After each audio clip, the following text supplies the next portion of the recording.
Hola, hola, em sentiu? Ara sí, no? Doncs bé, benvingudes i benvinguts a aquest espai Assemblea de Comissions Obreres, que com ja sabreu és un espai que es va pensar, que es va concebre, doncs precisament per fer una trobada amb la ciutadania, per obrir les portes del nostre sindicat i per acollir actes com aquest d'avui de Catalunya per la Pau, una plataforma de la qual també en pertanyem des de Comissions Obreres. I és un plaer tenir-vos a tots i a totes aquí, amb aquesta taula excepcional, la Pilar Masana, que serà la persona que conduirà avui aquest acte, i el Rafael Poch, que és un periodista reconegudíssim, que ens parlarà molt i molt del que està succeint a Ucraïna. Us recordo que el juny de l'any passat ens vam trobar també aquí amb un acte molt similar, també parlant d'Ucraïna, sense pensar que 8 mesos més tard ens trobaríem aquí de nou, commemorant aquest desastrós aniversari, 2 anys de l'inici del conflicte armat ja, i a més amb aquestes conseqüències d'aquest desastre global que està passant ara mateix a Gaza, aquest genocidi contra el poble palestí. Jo només comentar una cosa de logística, i és que a 8:45 en punt haurien d'estar sortint d'aquesta sala, per tant us demanaré que a l'hora de les preguntes intentem no argumentar, fer preguntes molt concises i molt breus al Rafael Poch, que per això està aquí, per deixar sentir la seva veu, no li robem temps al nostre ponent, que ja anirà justet amb el temps que tindrà, i jo només dir-vos que benvinguts i benvingudes de nou, i endavant, i moltes gràcies al Rafael Poch avui per estar aquí amb nosaltres. Moltes gràcies.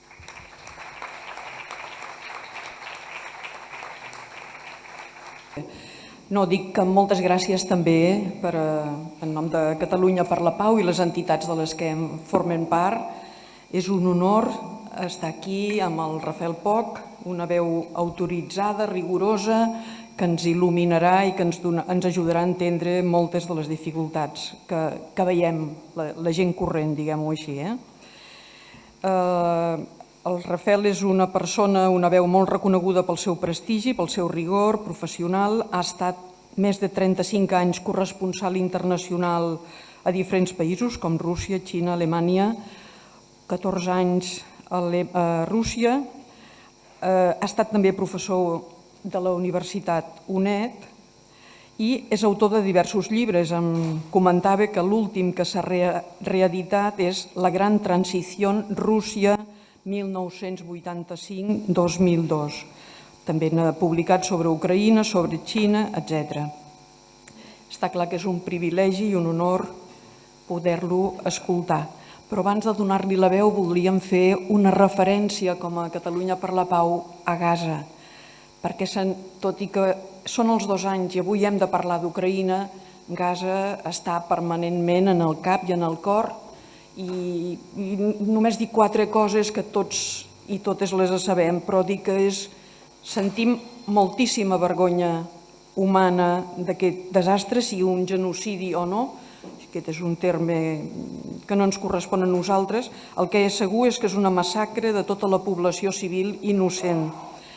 Com mai es veu la deshumanització de l'adversari, com en totes les guerres, però aquí sistemàticament uns tenen noms i cognoms i famílies i aspiracions i somnis i els altres diuen dirigents d'Israel, cucaratges, mala gent, els hauríem d'esclafar tots, etc.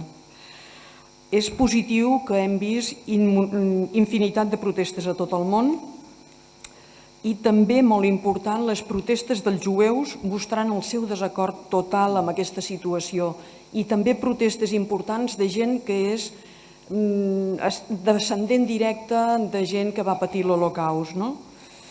Des del moviment pacifista només dic que estarem sempre per defensar la vida, per cuidar-la, per tendir ponts, per estar al costat de les víctimes i que no volem normalitzar, considerar que és normal aquesta massacre inacceptable, ni acceptar de cap manera aquest dolor humà que és totalment evitable i que no farà el món més segur, sinó que el farà molt més insegur durant dècades i dècades. Precisament fa pocs dies, en el blog del Rafael Poch, publicava un article que es titulava Gaza que coma en tierra.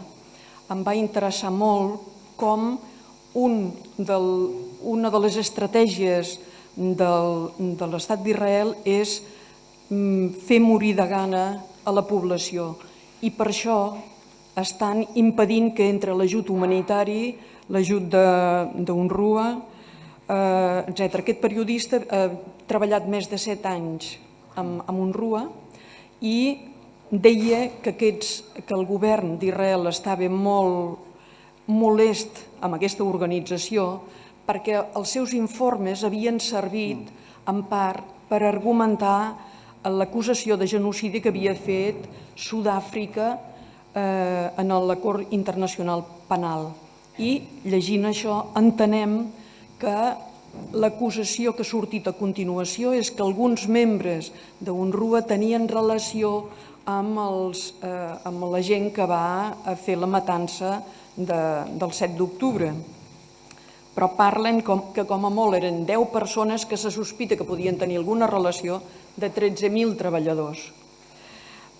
I el que és segur és que a partir d'aquí, amb aquesta acusació, l'Estat d'Israel ha aconseguit que la majoria, una gran part dels estats que ajudaven, la majoria potser no, que ajudaven a UNRWA han tallat els fons. En aquest sentit, celebrar i donar valor a la posició del govern espanyol que públicament s'ha compromès a mantenir-la. Bé, doncs valorem positivament això i sense allargar-me més donem la paraula al Rafael Poch, que ens ajudarà a entendre i a situar-nos millor en la situació d'Ucraïna i veure què hi podem fer. Moltes gràcies.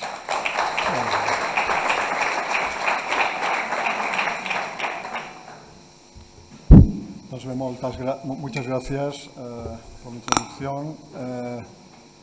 Vamos a hablar aquí de 3 aspectos de este año 3 de la guerra de Ucrania, y lo voy a hacer un poco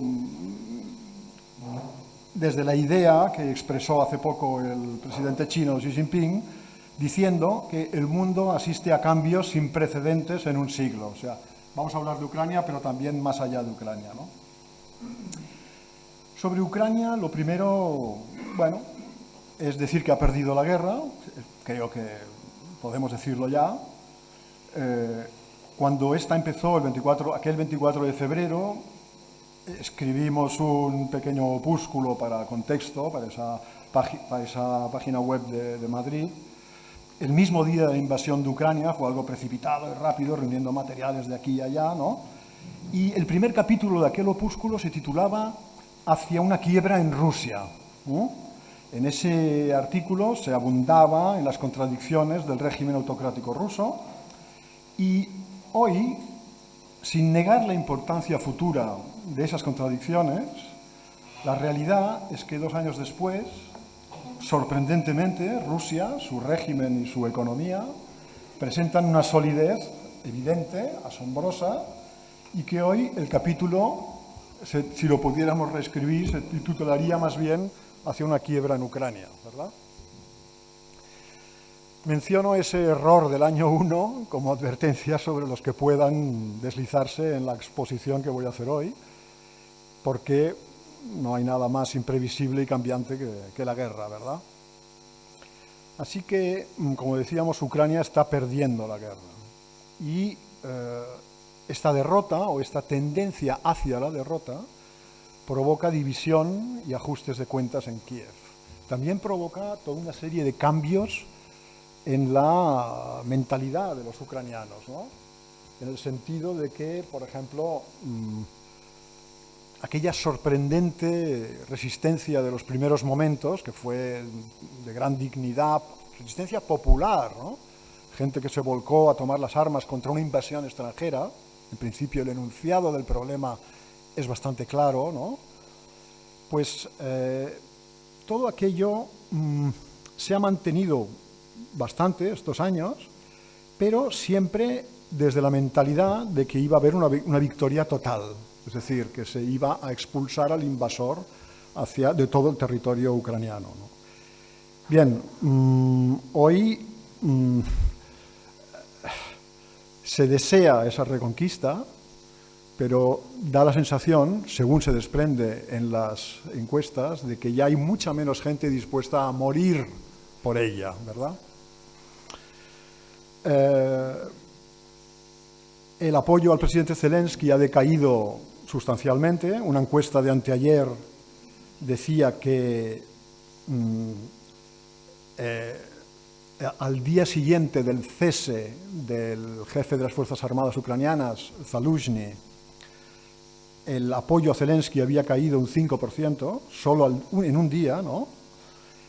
Y que en una encuesta de anteayer, el 43% de los ucranianos no quiere que Zelensky se vuelva a presentar para un segundo mandato, ¿eh? O sea que están cambiando muchas cosas, ¿no? Y es natural porque la derrota no tiene amigos, la tendencia hacia la derrota provoca, pues eso, ajustes de cuentas, y este tipo de fenómenos es natural, ¿no? El depuesto general Zaluzhny definía hace no mucho la situación en el frente como estancada, ¿no? El frente está estancado, decía. Nada de eso. La realidad es que los rusos tienen la iniciativa militar, que están completando y ordenando poco a poco la línea de frente, esta toma de esta localidad, Avdiivka, que aleja el bombardeo contra civiles prácticamente semanal en Donetsk, en territorio controlado por los rusos, y que no hay que descartar movimientos ofensivos rusos hacia Kharkov y Odessa. Ese sería un poco el planteamiento militar. El otro aspecto es que Estados Unidos y Europa, que ya han gastado más de 200.000 millones de dólares en la guerra, no parece que vayan a conseguir mantener ese nivel en el futuro, ¿no? El hecho es que esta ayuda occidental en armas, munición y dinero está menguando y parece que lo hará aún más, ¿no? Incluso si el paquete de 60.000 dólares atascado en el Congreso prosperara, el Congreso de Estados Unidos, es evidente que la próxima administración, sea demócrata o trumpista, cerrará el grifo y le pasará el muerto a la Unión Europea, mientras ellos se concentran en Israel, Irán, China. Así, de esta forma, si la guerra termina en desastre para Ucrania, Washington podrá echarle la culpa a Alemania por ayudar de forma insuficiente, ¿no? En cualquier caso, el futuro de Ucrania se decidirá en Washington y Moscú y, desde luego, no en Berlín y Bruselas, ¿no? Uno de los problemas que hay ahora de cara a un acuerdo de paz es que la oposición oficial ucraniana sigue siendo una victoria total, ¿eh? Una victoria total significa expulsar por completo a los invasores del territorio arrebatado. Pero eso es muy poco realista y todo el mundo que entiende lo considera prácticamente imposible. Y estima que la única posibilidad de paz es, reconociendo esa pérdida, pues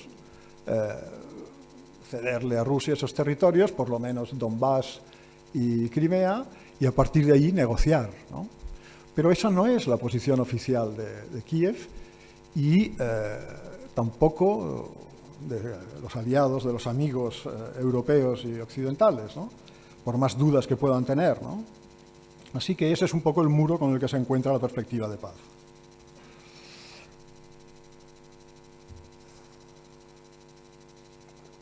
En cambio, un pronóstico del año pasado que sí me sigue pareciendo válido es el de que Ucrania pierde la guerra, pero Rusia no la gana, ¿no?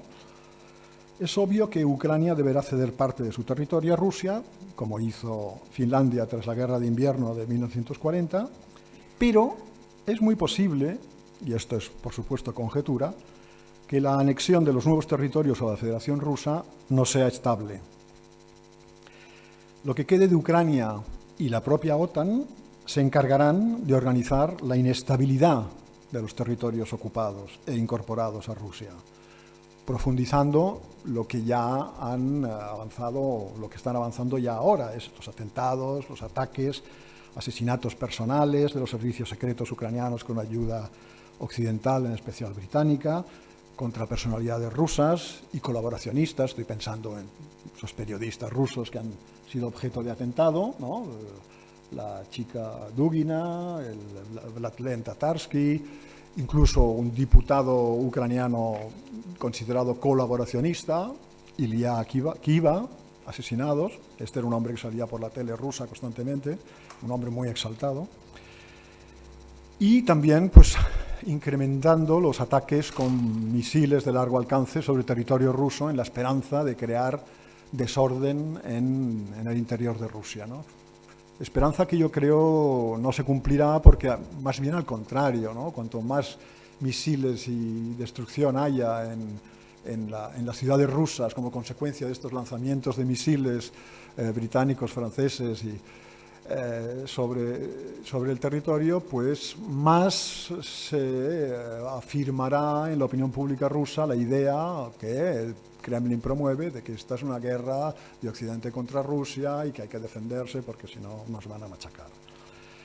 Todo esto endurecerá el clima interno en Rusia y podría convertir en cáncer, me refiero a las zonas ocupadas de Ucrania por Rusia, esos territorios anexionados, con toda esa panoplia de terrorismo, antiterrorismo, tortura, desaparecidos, administraciones policiales fuertes en respuesta a la profunda desestabilidad.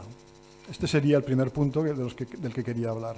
El segundo sería, si me pudierais poner el vídeo ese que hay por ahí, tiene que ver con una declaración que hizo el 9 de julio Stoltenberg, el secretario general de la OTAN, diciendo que la invasión rusa fue la consecuencia de que la OTAN no aceptara las propuestas rusas de que se retirara esto. Alguien hizo este vídeo, que es muy significativo, si lo podéis poner con sonido, a ver.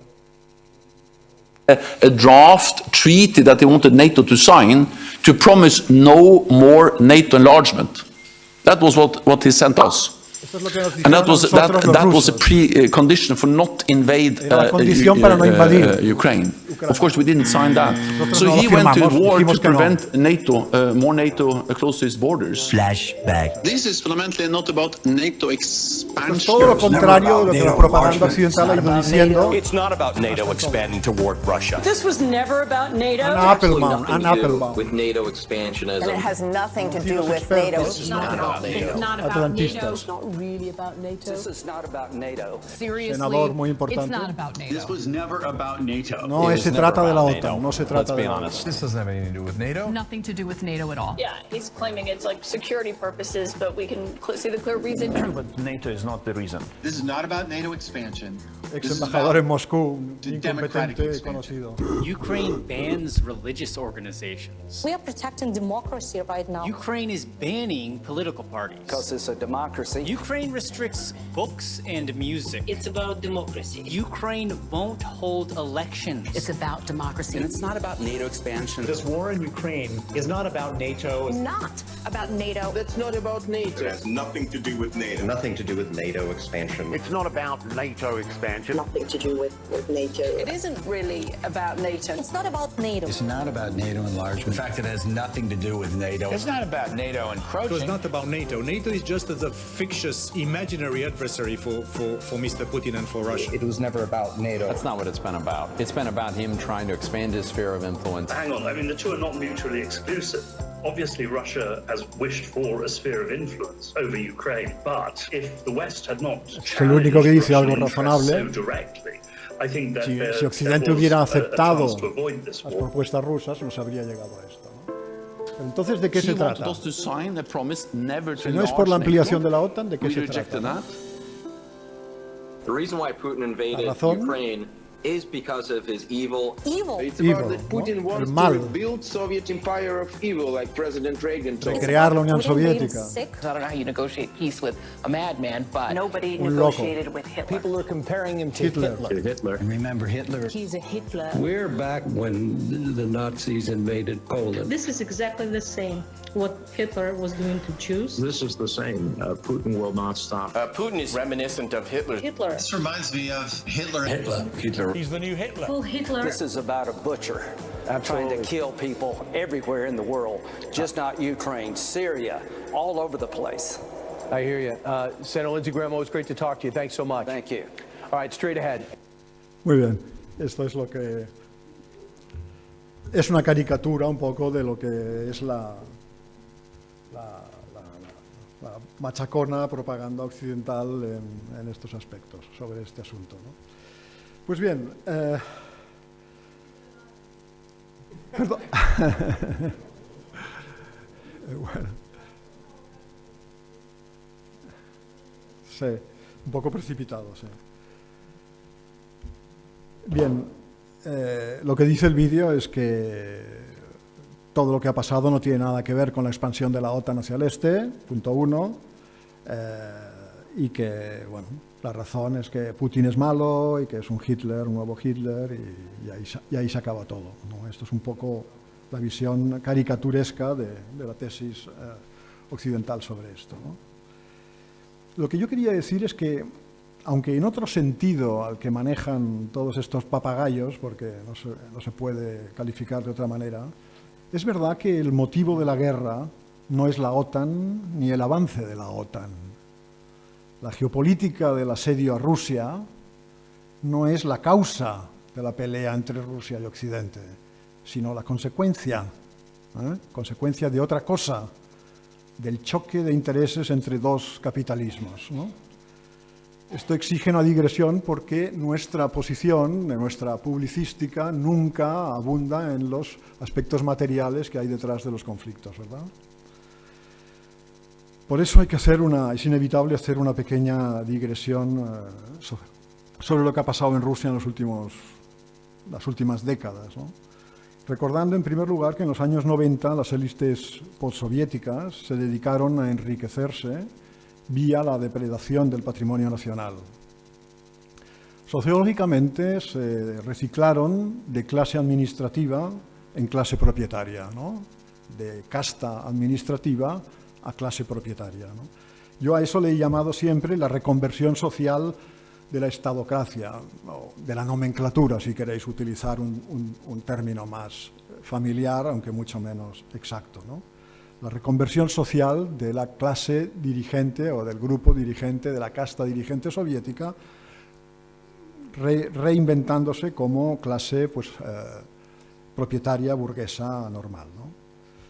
Y aquí hay que comprender una cosa que en Occidente se entiende mal, y es que la élite depredadora rusa está formada hoy por capitalistas políticos, es decir, un grupo social que extrae su ventaja competitiva de los beneficios que obtiene de su control del Estado, ¿no?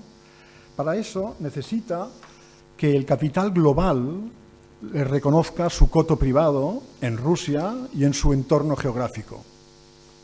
Por ejemplo, el sector energético ruso es propiedad nacional, ¿no? Controlada por Rusia, es decir, por los propietarios del Estado ruso, ¿eh? Los oligarcas rusos no son ni peores, pero sí son diferentes que los nuestros, ¿no? Son objetos subordinados del Estado ruso, un poco como la nobleza rusa lo era de la autocracia zarista, ¿verdad? En los 90, los amos de Rusia esperaban homologarse con sus colegas occidentales. Estaban convencidos de que Occidente les iba a dejar entrar en la globalización capitalista como socios libres e iguales. Habían olvidado todo aquello por lo que sus abuelos hicieron la revolución en busca de una solución al problema del desigual desarrollo capitalista que empujaba al imperio ruso de principios del siglo XX a convertirse en una especie de gran potencia colonizada, ¿no? Consideraban que la revolución de 1917 había sido una especie de accidente histórico, ¿no?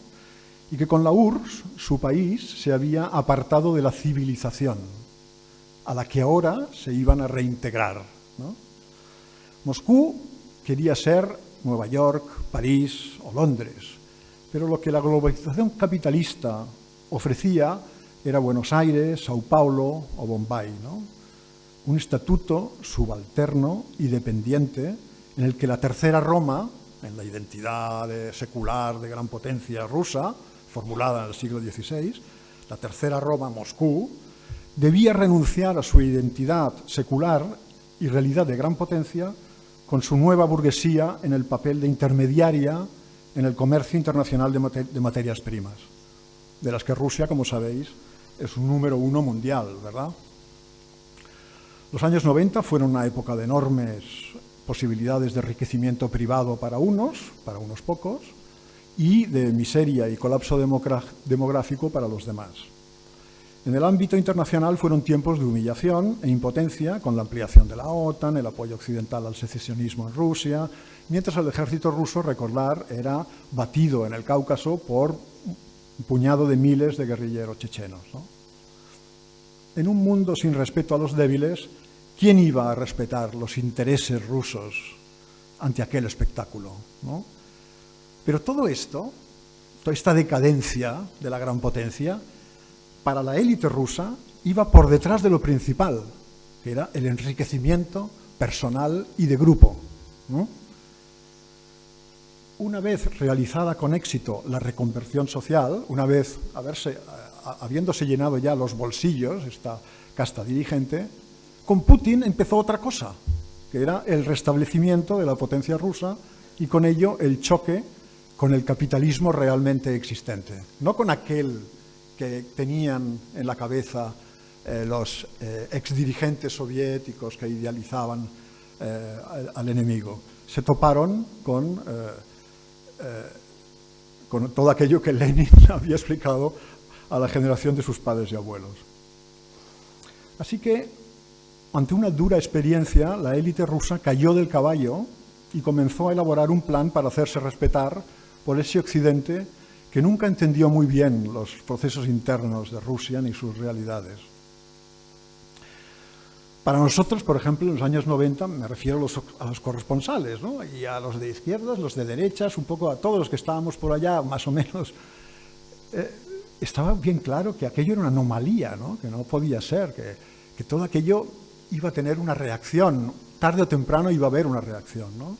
Pero en la OTAN no lo veían así, ¿eh? Recuerdo a Solana, las discusiones encendidas en el Hotel Octiabre con Solana, después de sus cumbres y tal, donde el tipo con aquella sonrisa jesuítica, no, si las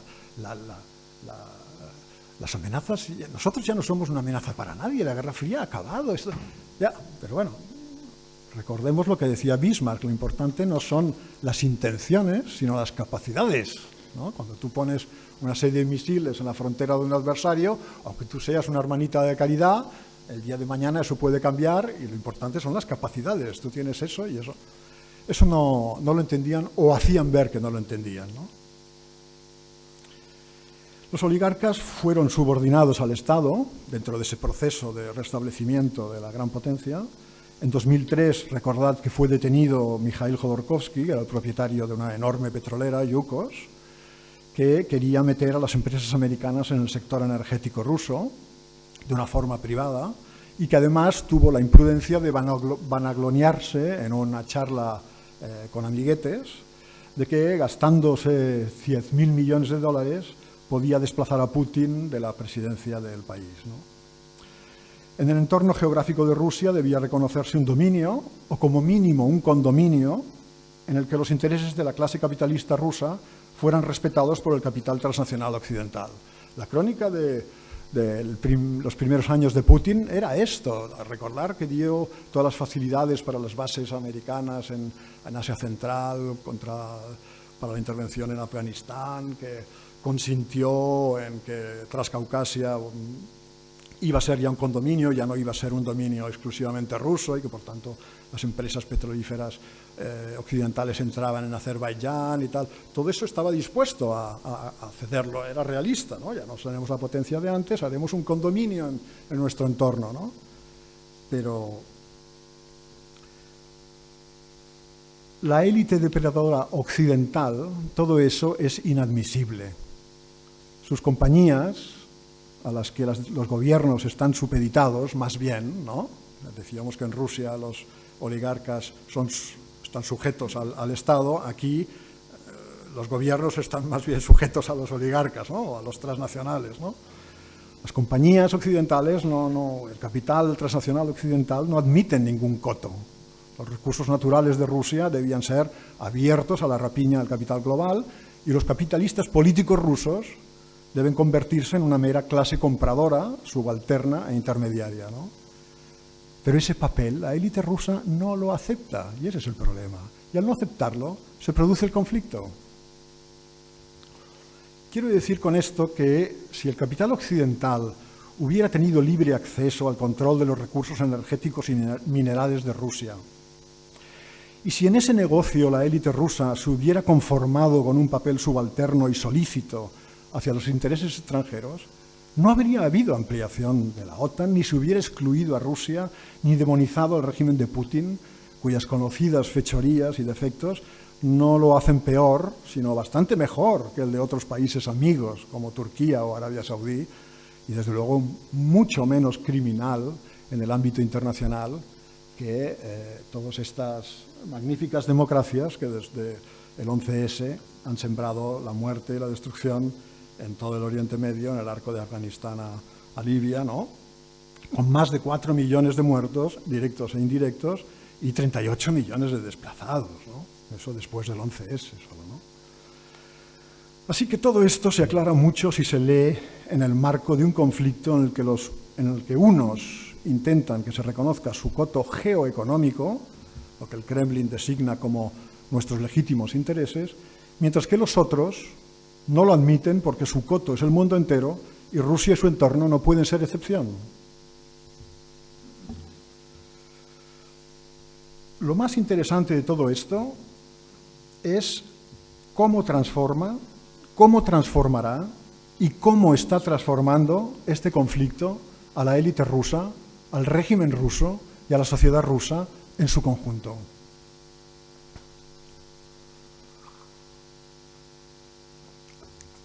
La pelea entre el capitalismo globalista transnacional occidental y el capitalismo político ruso, así como la negativa a tratar a la élite ruso como una igual en el club global de los depredadores, está empujando a Moscú a cierta sovietización, a cambiar el contrato social que los gobernantes mantienen con la sociedad en política interior, con más distribución, más control estatal, más keynesianismo y menos mercado y, por supuesto, más represión, mientras hacia el exterior se pone más énfasis en el anticolonialismo, antioccidentalismo, potenciando el papel de los BRICS, de las relaciones con África, América Latina y, por supuesto, Asia. El resultado de este giro es tan pintoresco como observar al presidente Putin, que es un conservador, anticomunista y partidario de la economía de mercado, pues hacer el elogio y la apología de Fidel Castro, de Allende y del Che Guevara en la última reunión que hubo en Moscú con el último foro latinoamericano celebrado en Moscú en septiembre, ¿no? O leer un artículo del secretario del Consejo de Seguridad, Nikolai Patrushev, un cuadro del KGB, despotricando contra los depredadores colonialistas y ofreciendo al sur global la alternativa de Rusia, del orden ruso, ¿no? Esta transformación está ocurriendo ahora y debe ser observada con la máxima atención, porque hay que ver a dónde nos va a llevar, ¿no? Todo esto, decíamos que era pintoresco, esta paradoja, puede resultar bastante desconcertante viniendo de personajes, como decía, tan conservadores y poco izquierdistas como los actuales dirigentes rusos. Pero de alguna manera esa fue la paradoja de la Unión Soviética, una superpotencia autocrática y tiránica en lo político, muy conservadora en muchos aspectos y al mismo tiempo igualitaria y niveladora en lo social y fundamental por su papel de contrapeso al hegemonismo occidental en el mundo.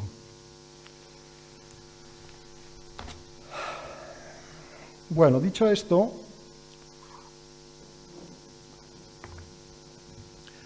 vamos a poner un poco nuestra observación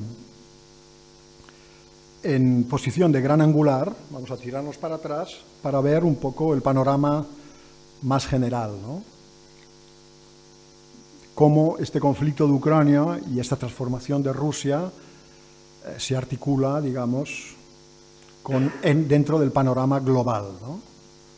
Y si practicamos este ejercicio, veremos el tercer punto de esta exposición, es que todos los conflictos abiertos o latentes apuntan hacia el mismo punto de inflexión. Porque hablamos por separado de Rusia, de su guerra en Ucrania, de la masacre de Gaza, de las tensiones alrededor de Taiwán, ignorando que esos tres frentes bélicos o prebélicos, abiertos en Europa, en Oriente Medio y Asia Oriental respectivamente, apuntan hacia el mismo punto de inflexión global, es decir, la crisis del declive occidental y de su indiscutible preponderancia mundial. Eso es lo que hay detrás de la reciente declaración de Xi Jinping que decía al principio, en la que decía el mundo asiste a cambios sin precedentes en un siglo. Se refiere a esto, y esto está cargado de consecuencias. Veamos algunos síntomas y tendencias de esos cambios en un decálogo que he elaborado, en parte fusilando también a un ex embajador americano que se llama Chas Freeman, que es uno de estos americanos heterodoxos que salen de vez en cuando y que pueden ser gente muy lúcida y muy interesante, ¿no? Estos 10 puntos que voy a mencionar no son de Freeman ni son míos, son un poco un 50-50, ¿no? El primero es que se amplía la brecha entre el bloque occidental y el resto del mundo. El bloque occidental formado por Estados Unidos, la Unión Europea, Inglaterra, Japón y Australia, bloque organizado para contener a Rusia y China. Y el resto del mundo que rechaza sanciones y llamadas occidentales a cerrar filas contra ese adversario. El segundo es que la masacre de Gaza y la complicidad occidental política y mediática con ella consagra un verdadero suicidio moral de Occidente y que su credibilidad en materia de derechos humanos y justicia global es igual a cero.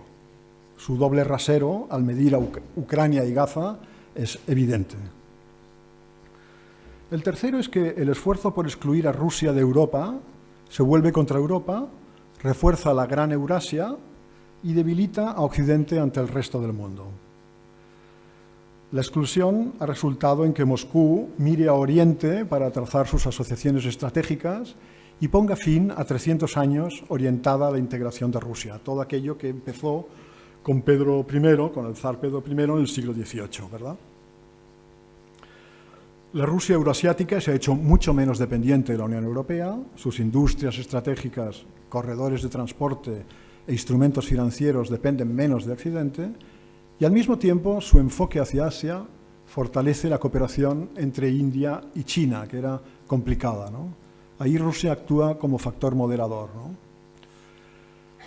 La Unión Europea simplemente no se ha enterado de que en Moscú ya no la necesitan y de que no cuentan con ella, ¿no?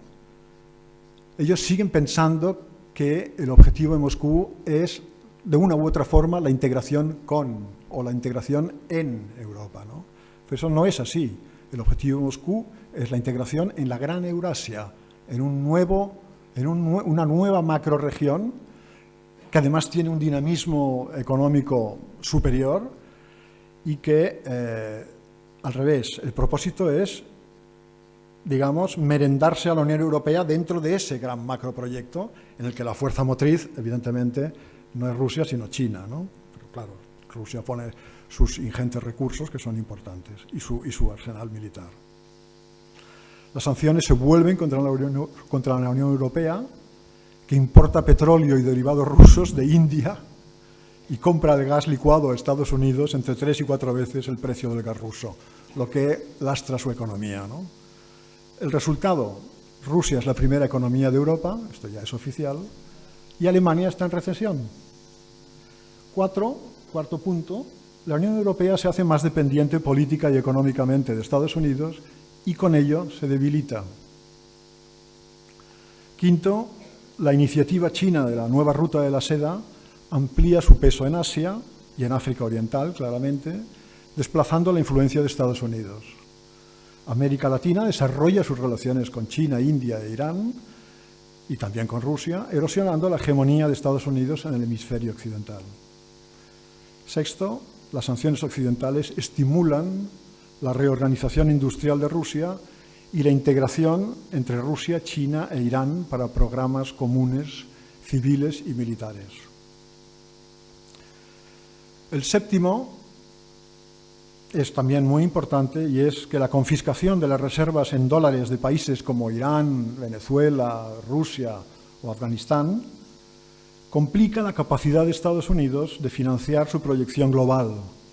El dólar es visto con prevención Y las sanciones de Washington empujan a muchos países a comerciar en otras monedas y a crear alternativas al sistema internacional de transferencias financieras, el famoso SWIFT. Todo ello merma la eficacia de las sanciones como instrumento de política exterior. Y esto hay un senador muy carca que se llama Marco Rubio, que lo ha expresado de una forma muy clara, diciendo lo siguiente el pasado marzo en Fox News. Dice: Brasil, el mayor país del hemisferio occidental, ha alcanzado hoy un acuerdo comercial con China. A partir de ahora, comerciarán en sus propias monedas, eludiendo el dólar. Están creando una economía secundaria en el mundo totalmente independiente de Estados Unidos. En 5 años ya no podremos hablar de sanciones porque habrá un montón de países que comerciarán en otras monedas y perderemos la posibilidad de sancionarlos, ¿no? 8. Punto octavo sería que la superioridad militar estadounidense está en cuestión. Esto realmente yo nunca lo habría pensado, ¿no? Nunca en los últimos años, pero realmente al final te rindes a la evidencia, ¿no? Y si tuviera que actuar en 3 frentes simultáneamente ahora, Estados Unidos podría perder una guerra, ¿eh? Hay un ex vicesecretario de Estado que se llama Aaron West Mitchell, el vicesecretario de Estado, creo que era encargado para asuntos de Europa y Eurasia en la administración Trump, que formuló este problema de la siguiente manera. Dice: eso de que pudiéramos perder nosotros una guerra pasaría no porque Estados Unidos se encuentre en declive, sino porque, a diferencia de Estados Unidos, que debe ser fuerte en 3 puntos del mapa a la vez, a cada uno de sus adversarios, China, Rusia e Irán, les basta con ser fuertes solo en su propia región para conseguir sus objetivos, ¿no?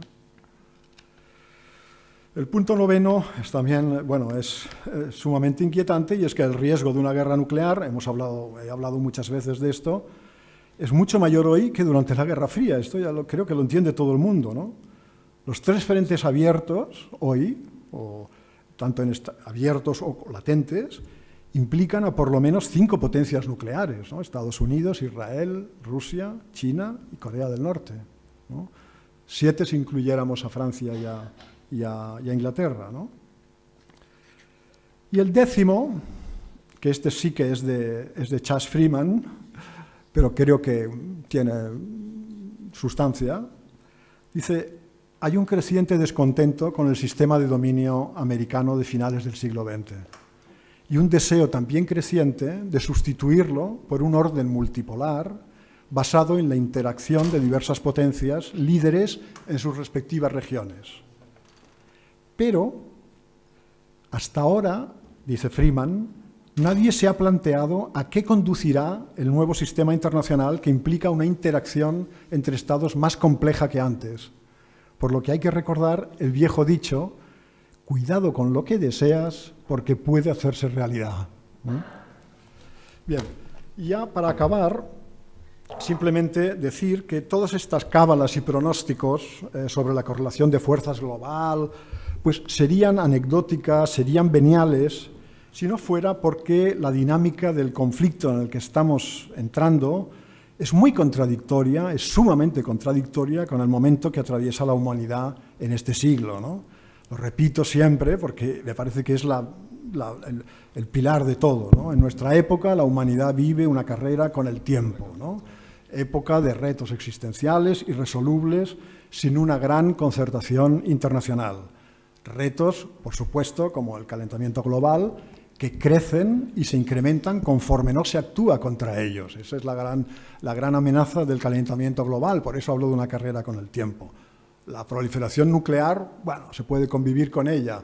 Pueden haber cada vez más estados con armas de destrucción masiva y puede no pasar nada con un poco de suerte. Pero el calentamiento global, si no actúas contra ella, va incrementándose como amenaza, ¿no? Por tanto, la carrera con el tiempo es clara, ¿no? El conflicto entre potencias es algo que ya no nos podemos permitir como especie amenazada por nuestra propia acción, ¿no?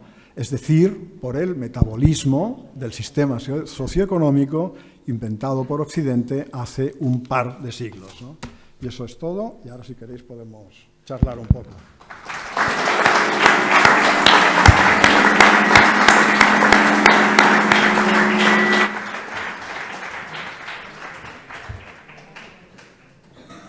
Moltes gràcies, Rafael. Així? Vale. Doncs moltes gràcies. Efectivament, és un luxe poder-te escoltar i ens obres moltes finestres amb la mirada llarga, com deies, coses que segurament molts de nosaltres no hauríem pensat així d'entrada. Per tant, recordem que a 8:45 hem de sortir i, per tant, obriríem un torn de paraules. La Roser i l'Amanda passaran el... Demanem una mica de brevetat, perquè... A veure, intentaré ser molt breu, però, esclar, fa 2 anys hi va haver una invasió d'un país molt gran a un país petit i es volia apoderar de tot el país perquè van sortir de rasquillada tots els tancs cap a dalt. Aleshores, el pecat del país gran era que es vol apoderar del petit o que es pensa que el petit és seu. El petit, Ucraïna és de Rússia, aquest és, jo penso, el pensament del Putin. Llavors, d'això no se n'ha parlat gaire i per mi és clau. El que jo llavors pensava és que el que vol fer Rússia és tornar-se, se sent, és convertir una altra vegada en la Unió Soviètica, perquè segons vaig sentir ahir en les notícies deia que això no és l'acabament quedar-se a Ucraïna, sinó que ell vol anar continuant. Llavors què vol tornar a fer? Ja persegueix a la presidenta d'Estònia, o sigui que tot això què passa? Que és que s'ho vol quedar tot una altra vegada i fer una URSS?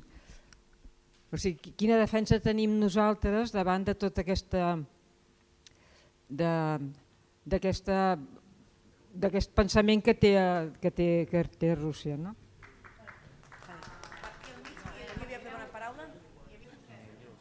Bueno, volia fer una pregunta si ha estado alguna vez en Ucrania. ¿Sí? Y bueno, simplemente 30 segundos. Ya pensaba que ya que estamos hablando de Ucrania, tiene que sonar la voz de al menos alguna ucraniana y unos comentarios, ¿vale? No sé por qué piensa que Ucrania ha perdido. Rusia, bueno, es muy complicado valorar las pérdidas de Rusia porque la información suya, bueno, ellos no publican y no comparten. ¿Cuántos muertos rusos hay? Eso no se sabe, porque ellos tapan, ocultan esta información. Nosotros, después de cada ataque que hay, no pensamos rendirnos. Y por más complicado que sea y por más horrible que sea, nadie se levanta pensando que nos vamos a entregar y vamos a dejar nuestro territorio a un agresor que nos está destrozando. Esto es nuestra tierra y nuestra gente. Lo que menciono de Avdiivka, lo que hicieron es destrozar por completo una ciudad donde vivía gente, no dejar nada de la ciudad. Ucrania, para salvar a los soldados, decide retirarse. Lo que hace Rusia, entra y a los que estaban ahí los ejecuta. Entonces, nosotros sí, perdimos esa ciudad, pero la perdimos porque querían salvar a los chicos que se quedaban ahí y la ciudad no existe porque la destrozaron, no existe. La destrozaron, no hay más vida ahí. Y de estas Compañera, ciudades perdona, tenemos varias. la pregunta porque hemos dicho que no podíamos divagar, porque es que no tenemos tiempo, de verdad. Sí, pero Sí, yo creo que es importante. Pero haz la pregunta, haz la pregunta. La pregunta es que si ha estado en Ucrania, ¿de dónde saca las conclusiones que perdemos, que no queremos a Zelensky, que entregamos las tierras? ¿De dónde saca? Porque es que yo sí que he estado. Vamos, para que no se acumulen las preguntas. Vamos a... Ya, pero... Sí, luego déjame contestar estas, ¿no? A ver, sí que he estado en Ucrania. Luego. He estado en Ucrania muchas veces y conozco un poco las diferentes Ucranias que hay dentro de Ucrania. No después de la invasión, es verdad que el entusiasmo, digamos, la unidad nacional se fortaleció ante la invasión, como ocurrió aquí en 1808, digamos, ante la invasión francesa. Es un proceso natural. ¿Por qué digo que está perdiendo la guerra? Bueno, pues por una cuestión de relación, ¿no? De potencias, ¿no? El complejo militar industrial ruso funciona a todo vapor, la ayuda occidental baja, los ucranianos van a ser, la previsión razonable es que van a ser cada vez más débiles, ¿no? Independientemente de todas las buenas voluntades que tengan y el heroísmo que han demostrado y que puedan haber demostrado, ¿no? Pero eso es un hecho y cuanto antes lo entendamos, menos gente morirá, ¿no? El 18-20% del territorio ucraniano está en manos de Rusia, eso es un dato también, y no conozco a nadie serio, ¿no? Puedo equivocarme, pero no conozco a nadie serio que defienda la tesis de Zelensky de a la victoria total, ¿no? Respecto al prestigio de Zelensky que cae, pues es natural que caiga, ¿no? Y me refiero a una encuesta de anteayer, una encuesta ucraniana, en la que dice, como decía, que el 43% no quiere que el presidente se vuelva a presentar para un segundo mandato, ¿no? Esto no es un juicio de valor sobre Zelensky, que yo personalmente, cuando llegó al poder, para mí fue una señal esperanzadora, ¿no? El problema es que, y eso es un gran tema, con el que seguramente no estarás de acuerdo, pero que desde el 2014, desde la revuelta del Maidán, digamos, hay una identidad ucraniana, se ha intentado imponer al conjunto del país, ¿no? Y ha avanzado mucho esa identidad ucraniana étnica, digamos, un nacionalismo étnico que chirriaba y que no era aceptada por gran parte de la sociedad, por una gran parte considerable de la sociedad, particularmente en el este y en el sureste del país, ¿no? Esto es un hecho que tiene muchos matices que hay que estudiar, pero que la sociología ucraniana, ¿no?, que yo he estudiado, pues lo confirma plenamente, ¿no? La información de la guerra, ¿qué te voy a decir? El otro día Zelensky dijo que por cada muerto ucraniano en el frente hay 8 muertos rusos, ¿no? Esto no es así, no parece verdad, ¿no? El Kievsky Post informó en el mes de marzo del 2022 que habían muerto en los primeros movimientos militares rusos 160.000 soldados, ¿no? O sea, todo el mundo hace propaganda, no solo los malos, ¿eh? Todo el mundo hace propaganda. La guerra es eso, ¿no? No quiero minusvalorar ni despreciar la actitud de los ucranianos que han defendido su tierra, pero me atengo a los hechos, ¿no? Y por desgracia, esta guerra, no hay inocentes en esta guerra. Sí que hay una agresión de Rusia clara y que tiene una gran responsabilidad en esto, pero también es un cuadro mucho más complejo en el que hay que contar, pues, una crónica de 30 años de política occidental,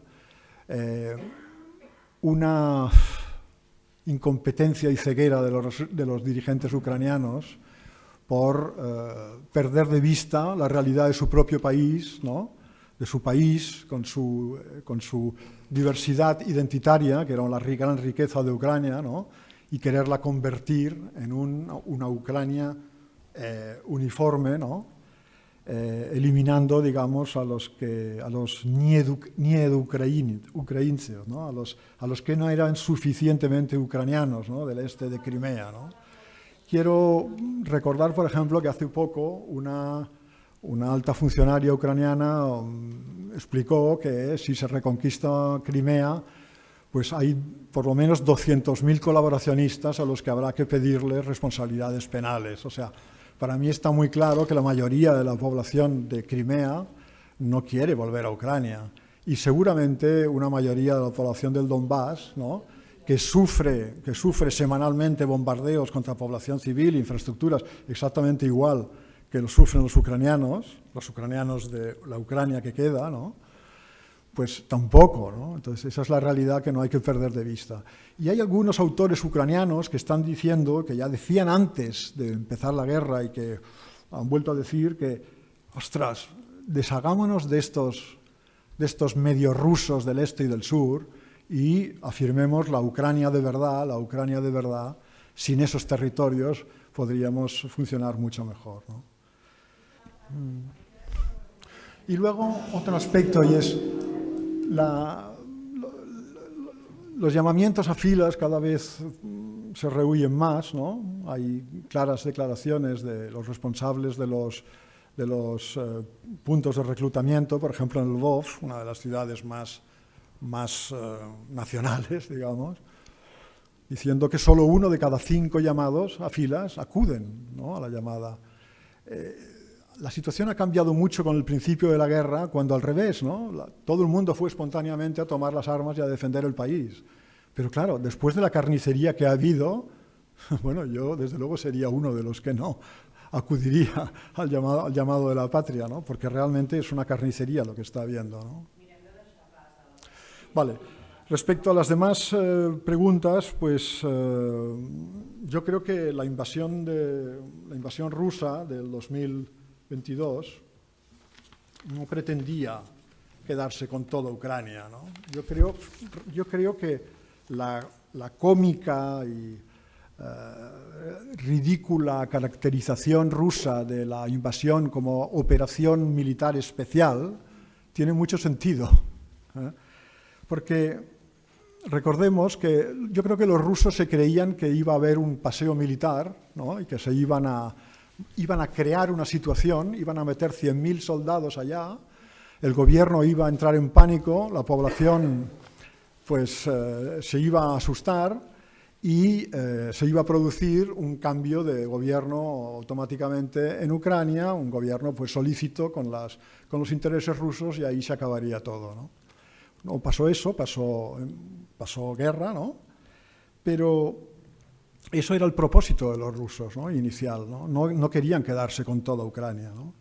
Desde luego recordemos que ellos metieron 100.000 soldados para más de 600.000 kilómetros cuadrados territorio, y que en 1968 la invasión de Checoslovaquia, que tenía 132.000 kilómetros cuadrados, movilizó a 500.000 de soldados, ¿no? O sea, la ocupación de Ucrania con 100.000, la conquista de toda Ucrania con 100.000 soldados era del todo imposible, por tanto no era ese el proyecto, ¿no? No, había otra pregunta sobre que Rusia quiere convertirse en la Unión Soviética, etcétera, etcétera. Que Ucrania puede ser solo el primer país agredido, que luego vendrían todos los demás, que es lo que dice la OTAN. Si cedemos en Ucrania, se comerán Estonia, luego atacarán Polonia. Yo creo que esto es ridículo y cualquier analista serio lo entiende, ¿no? Y la mejor demostración es la propia guerra de Ucrania. Simplemente Rusia no tiene capacidad militar para más de lo que ha hecho, ¿no? Lo que ha hecho desde el punto de vista técnico ha sido eficaz, ¿no? Pero más que eso no puede hacer. Ha hecho una proeza, que es movilizar, a recrear el complejo militar industrial, conseguir que su población no proteste, conseguir un nivel de movilización de voluntarios extraordinario, por supuesto, dentro de la diferencia de potencias, ¿no? Ucrania es un país pequeño, como decía el señor, y Rusia es un país mucho más grande, ¿no? Pero esa es la realidad. Rusia no quiere convertirse en URSS. Rusia fue URSS y dejó de serlo por voluntad propia, ¿no? No fueron los dirigentes rusos los que disolvieron la URSS, ¿no? Los dirigentes de Ucrania y de Bielorrusia fueron comparsas en todo eso, ¿no? O sea que sería muy ridículo volver a querer ser URSS. Lo que quiere Rusia es que sus legítimos intereses de la élite depredadora rusa sean reconocidos por los depredadores occidentales, más bien. Eso es lo que quiere, ¿no? Y eso tiene implicaciones geopolíticas, sí, pero no pasa por quedarse, por considerarse el conjunto de Ucrania. Respecto a lo que Putin dice de que Ucrania y Rusia un mismo pueblo, bien, tiene aspectos absurdos, pero hay muchos ucranianos que están de acuerdo en que más o menos somos lo mismo, ¿no? O que estaban de acuerdo. Ahora esa percepción ha cambiado, por supuesto, ¿no? Porque da a entender una justificación de la invasión, ¿no? Pero son parientes, esta es una guerra entre parientes, claramente, ¿no? Sí, bueno, intentaré formularlo como preguntas. Una primera que se me ocurre es ese discurso que te hemos escuchado, que a mí me ha parecido muy triunfalista ruso. Ucrania ha perdido la guerra o la está perdiendo inevitablemente. Bien, pues, quizás no es eso. Tú, desde tu perspectiva, ¿cómo ves el conflicto en Palestina? Porque a fortiori lo mismo se podría decir. ¿Cómo osan los palestinos oponerse a la gran potencia de Israel? Esa guerra está perdida, ¿no? Bien, ¿cómo ves el paralelo? Entiendo que eres persona preocupada y contraria a que avancen las guerras imperialistas. ¿Qué perspectiva ves tú? Hay una cosa que te pregunto, es ¿qué piensas de la voluntad de los pueblos por su independencia nacional? Voluntad de los pueblos por su independencia nacional que liberó a Cuba, que liberó a Vietnam, que hace poco liberó a Afganistán, que liberó a Argelia, etcétera. ¿Eso a ti te parece en esta situación fuera de lugar o es algo que crees que es un valor a defender en nuestra perspectiva de progreso? La libertad de las naciones, como Ucrania, como Palestina.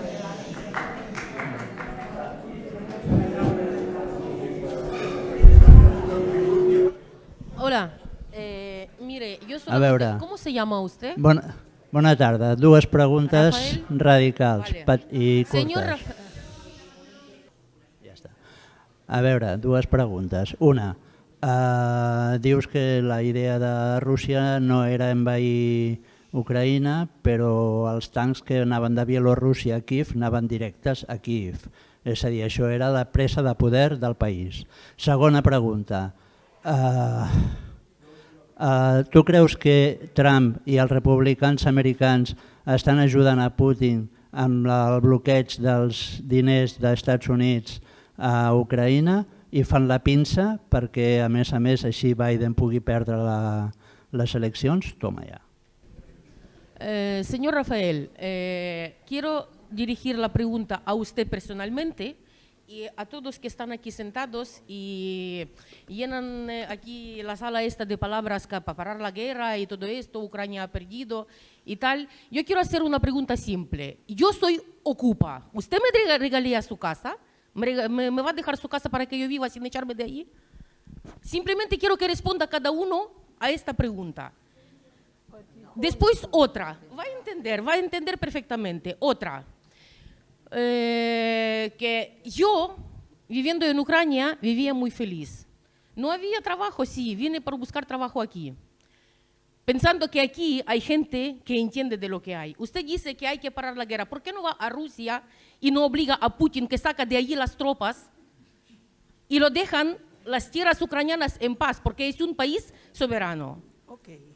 Es un país soberano. Es la pregunta que quiero escuchar la respuesta de usted. Porque dice que Ucrania tiene que rendirse o ya perdió la guerra o lo que sea, o los territorios tienen que, anexaron los territorios y los territorios tienen que quedarse rusos. No es así. Porque las casas de los demás destruyeron ellos, no ucranianos. Ucranianos tienen que comprender una cuestión, que ucranianos luchan para vivir en sus casas y los rusos vienen para sacar las casas a los ucranianos. Es único que quiero que entendáis. No, escuchadme, no.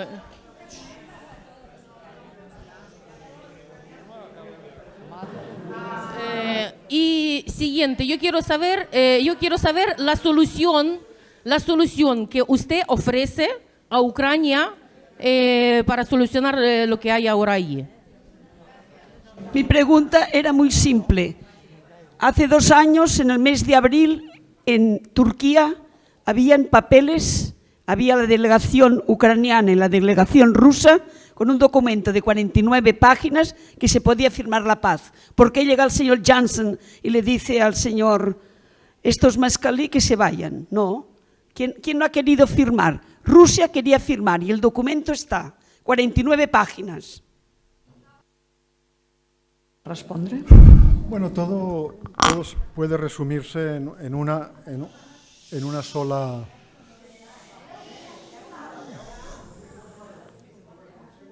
el principal reproche, yo creo que se puede responder, une casi todas las preguntas en una misma cuestión, ¿no?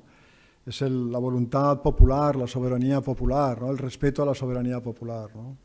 Yo creo que este conflicto es un atropello a la soberanía popular, pero no solo un atropello de los rusos hacia la soberanía popular ucraniana, sino también un atropello de las autoridades ucranianas hacia su propio pueblo y, desde luego, de la Alianza Atlántica hacia Ucrania, ¿no?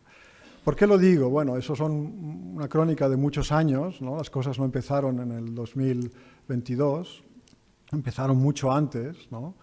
Pero siempre se ha forzado la integración de Ucrania en el bloque occidental, ¿no?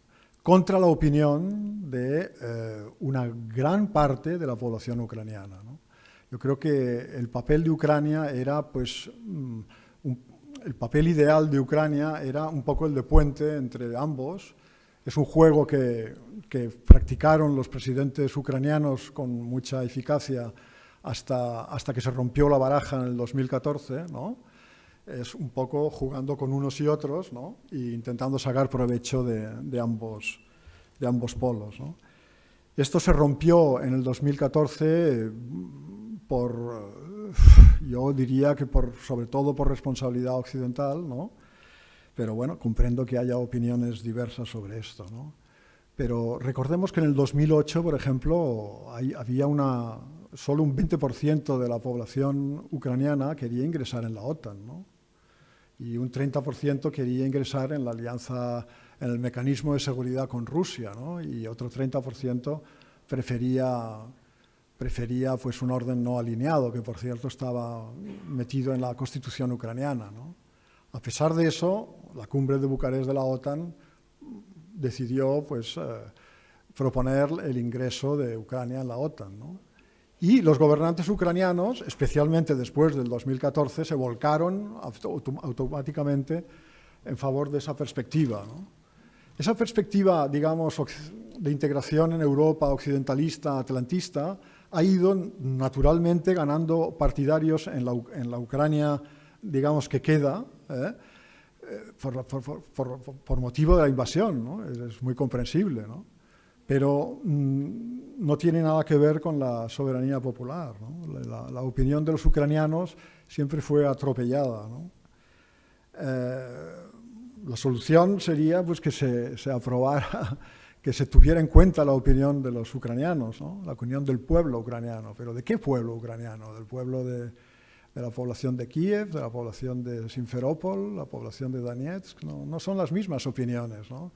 El mapa electoral de Ucrania siempre ha reflejado, y la realidad ucraniana siempre ha reflejado, una identidad diversa, ¿no? Y la grandeza del Estado ucraniano hasta el 2014 fue aglutinar esas entidades de una forma democrática en un solo Estado, ¿no? Y además conseguir, digamos, hacer una rotación del poder, todo eso que en Rusia no se ha conseguido hacer, ¿no?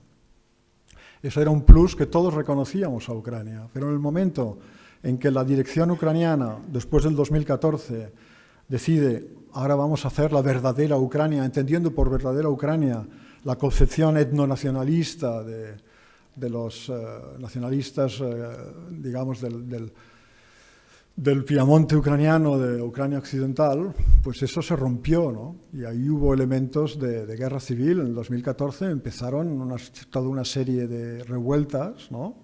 en Ucrania, que no fueron solo un montaje de Rusia. Yo estuve ahí también y lo viví, ¿no? Y era una cosa compleja. Evidentemente que habían apoyos rusos, que habían agentes rusos, pero el mapa de las... Ahora no puedo meter aquí el mapa, pero vamos, en todo el sur y el sureste de Ucrania, en el 2014 hubo una cosa que era la anti-Maidán, ¿no? Eso, en Mariupol hubo una revuelta el Dien Pavieda, el día de la victoria, donde los chicos de Azov se tiraron con los tanques contra la población, ¿no? Sí. Sí, es cierto, sí. En el Donbass hubo una revuelta, se ocuparon, la gente tomó las armas contra eso, ¿no? Entonces, la voluntad del pueblo no es la misma en unas partes de Ucrania que en otras, ¿no? Por tanto, el drama de Ucrania es un poco ese, ¿no? Que había elementos de guerra civil en Ucrania sin los cuales la invasión rusa no habría sido posible o habría sido mucho más difícil, ¿no? Bueno, la propaganda rusa no sé si es...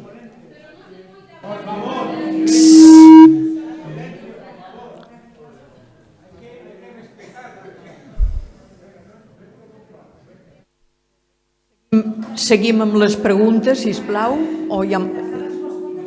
Sí. Sí. Doncs seguim si hi ha alguna altra pregunta i anem avançant. No sé cuál es el nom del usuario. Ho sap ella. Amanda.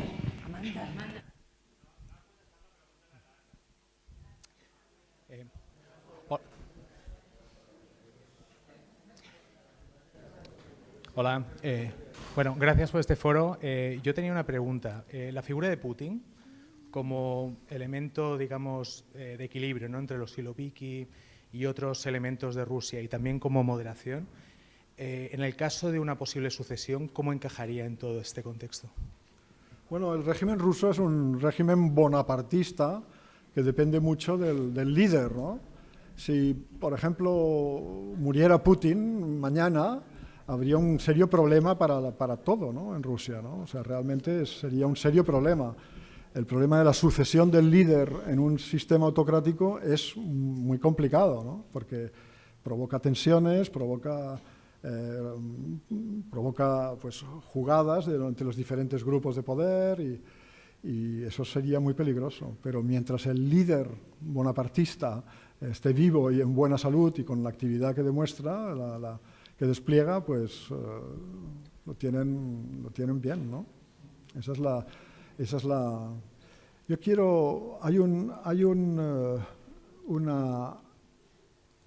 una imagen de la no se ve aquí. Sí, de la opinión pública, la opinión pública rusa, cómo ha evolucionado en estos últimos años. Dice, la línea roja, ¿no?, demuestra, indica el apoyo en los que consideran que el país va en la buena dirección, ¿no?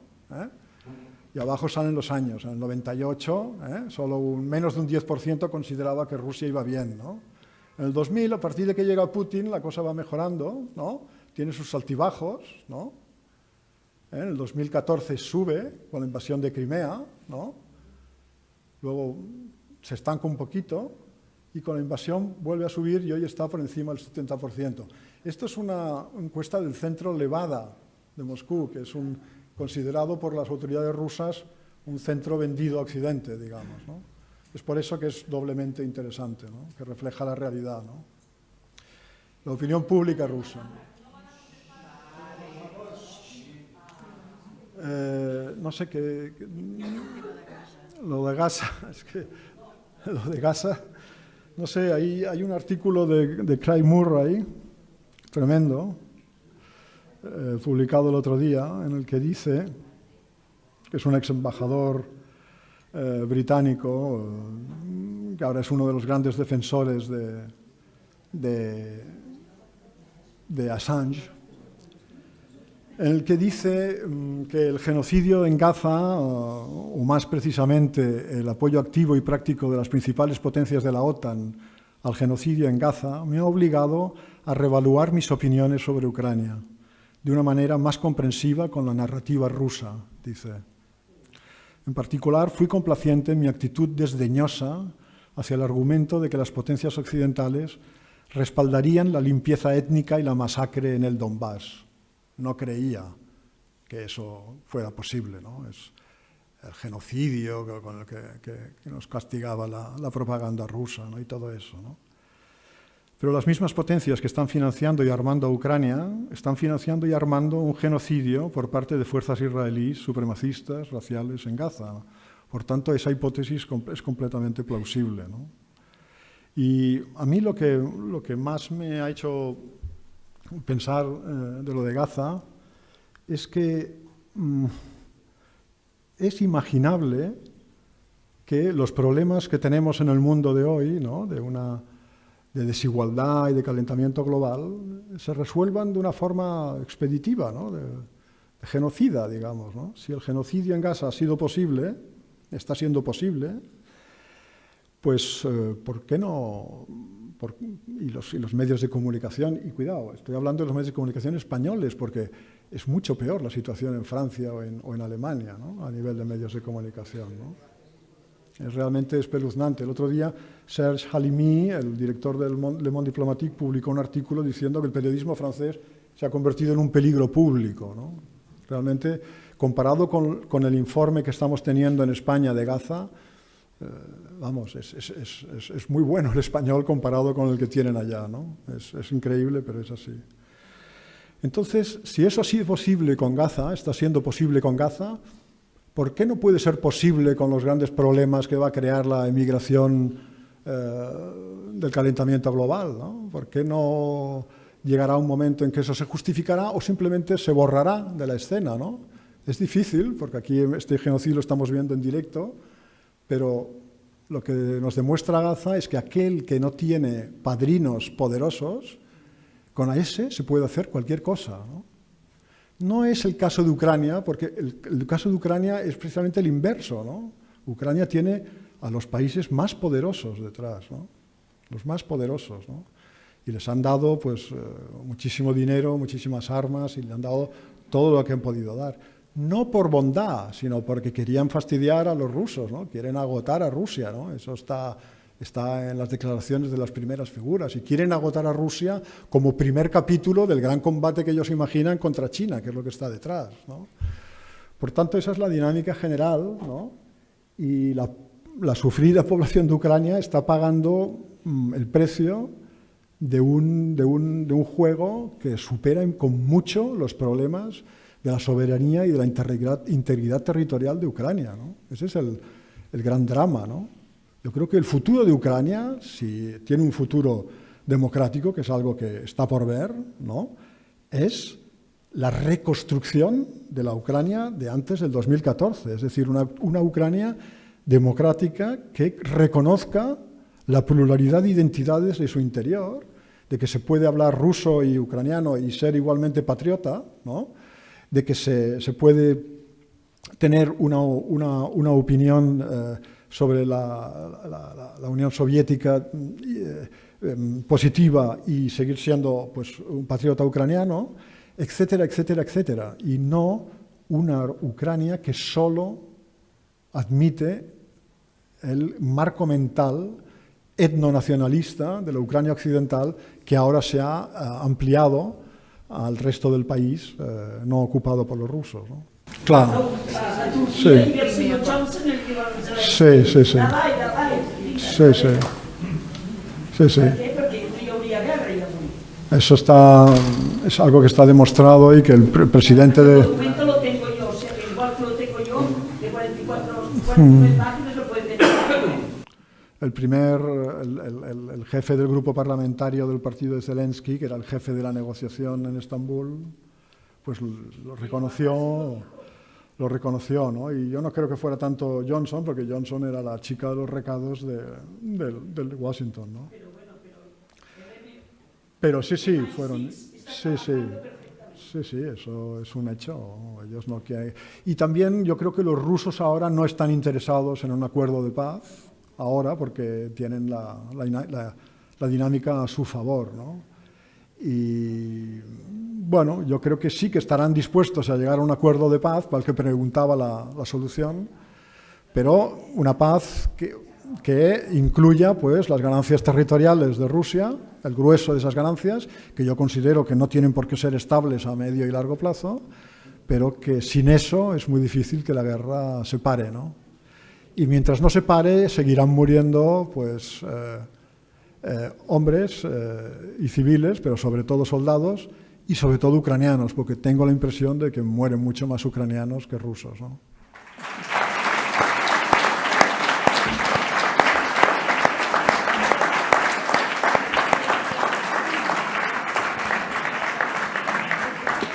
Moltíssimes gràcies per l'assistència de tots. Només recordar dos avisos.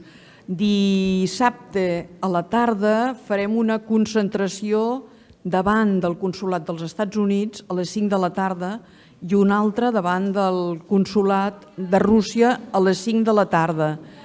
Així mateix, el diumenge està convocada una manifestació a favor de Palestina o per denunciar aquesta situació a les 12 als Jardinets de Gràcia. Moltes gràcies. Imagine there's no heaven. It's easy if you try. No hell below us. Above us only sky. Imagine all the people